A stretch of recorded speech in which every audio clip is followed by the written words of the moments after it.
What is Auston Matthews?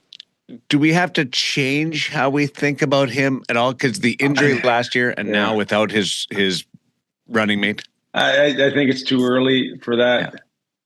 Darren, I think that we still have to think about him as a pure shooter and a guy that can, score 50 or 60 goals. That's what he's in his prime in terms of his age. And he's one of the most prolific scorers of this generation, and certainly heading towards a career that would put him up with the likes, of Gretzky and Ovechkin. So is it too early to start going down that path? I'd like to give him the benefit of the doubt that says that he can still shoot the puck almost better than anyone we've seen before, but we're just not seeing those type of situations over a 60-minute game like we have in the past. One of the best players I've ever seen to shoot through traffic, shoot through defense. And we're not seeing that anymore. And he's got to find a way to get it back. Is it too simple to say that we need to see more emotion out of him? Oh gosh, you know what? People have been asking that question for years now, Shani. I know, but like there was a couple of times over the last couple of years that you saw something. The one that jumps to mind is when he had the disallowed goal, and then 30 seconds later he scored the goal, and then turned and pointed to the net, and you went, "That's what I'm looking for, man. That's what I want out of this guy." But I just, and I don't certainly doubt his talent. I mean, God, he's to me, he's the closest thing to Jaromir Jagr as we've seen in this league, with his size and the way he uses his body and the way he shoots. But I do wonder there at times if he cares enough. And I know that's harsh, but I really wonder about that at times. Don't you? I think, John, if we look at, the people that he's had around him from the get-go, and when we're talking about a very passionate and emotional Mike Babcock, say what you will about, his methods, that's for another day, but there's Babcock involved. Brendan Shanahan's been there from day one. Now you got Craig Berube in the mix. Like, all of these people have to be asking the same question, or been at least in a position where they've suggested that we'd like to see more of that. But if it's not coming natural to the man, it's appear that he has no interest in doing something that's outside of his element. And, just go back and listen to the clips when they took the C off of Tavares's sweater and they put it on his, and he made it abundantly clear, I'm not going to change, right? I'm not going to change. I still have to be who I am. So at this point, John, at 10 years in the league, and now at the prime of his career, in that range of 27 to 29, 30. If we haven't seen it now, I think there has to be a level of acceptance of this is what it is, because he doesn't appear to me to be a guy that wants to stretch or take himself out of his comfort zone. And as an ex-player, John, a guy that's been in rooms many, many years at this high level, no one wants to see a guy fake it or not be sincere or not be who they are.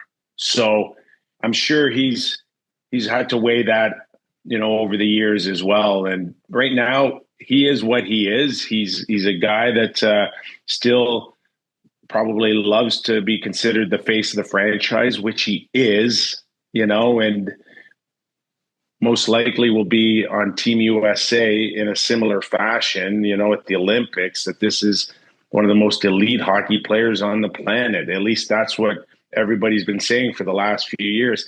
But is there a chance? Is there a chance he's just not a leader? Yeah, there's a chance that he's not a leader. I probably think it's too early to really, put that label on him right now. There's many forms of leadership. You don't have to be a rah-rah guy. You don't have to be a guy that kicks and screams inside the dressing room walls. There's different ways that you can lead. And I don't think Brad Treliving or the Maple Leafs are ready to quit on that thought just John yet. Tavares wasn't rah-rah either. No. Like, No, you're right. Knowing what you know now, and I understood why they made the change. I really didn't. Why? I would not have debated that. Why did they make the change? Passing of the torch. But now that if you go on what they are now, did they make the right decision? Or should they have stayed with JT? To me, it was a lateral move. There's no proof that you've advanced your program because of it. It doesn't feel like it's Auston Matthews' team any more than it felt like it was John Tavares' team. So my answer is, unless that's not the way it was supposed to work. By the way, because it was Mitch Marner's team. When you think about it, in so many ways, he had a strong presence in that room, organizing everything. But John, as we know, sometimes in the working world, you're only as good as they want you to be, or you're only seen as they want you to be seen. And it was never, ever supposed to be Mitch Marner's team. I know that, but but I'm just saying, when you talk about, I think the Tavares to Matthews move makes less sense now than it did when it happened. Other than it was part of Auston's new contract. It was discussed that, okay, new contract, and by the way, we'll make you captain too. And Tavares' contract was expiring in the next 2 years, and they didn't want to have the mitigation of the possibility of having John Tavares not re-sign as an unrestricted free agent with the Toronto Maple Leafs, and he would have been the captain. That would have been a bad look. Listen, it does make sense, from a perspective of, as Darren said, passing the torch to a younger guy who is all along was the face of your franchise. He's not the first guy to get a C, because that's just the way the stars aligned, for a player of that stature. But he's not following up with it. He's not holding his end of the deal of what a captain should look like yet. So how long they're going to remain patient? What's the team look like in a year or two? His contract's running out as well, John. I mean, if this is the Leafs for the next 2 years, he's not sticking around here. And we'll be talking about who's the next captain of the Maple Leafs in a few years. So Edmonton's on the clock. Connor put them on notice with that contract. Is the same thing happening right now with Auston and Toronto? I don't know how do you not think that way, that there's no question that Connor could have easily said, I love it here. I'm going to be an Oiler till I retire. Please give me my 8-year, $20 million contract a season. And it would have been done. But he did not want to do that, to the point where it's like, I'm gonna give you guys so much. I'm gonna give you so much notice that you are on the clock that I'm not even taking a raise, right? Yeah. So where are the Oilers come May and June, Darren? Where are they a year from now? This 2-year contract with no raise certainly has left everybody with the impression that if things don't change in Edmonton with a championship, or at least a sign that we are a top team, if not a top 3 team in the league, how do you not think that he's leaving? Is it the same thing in Toronto, though?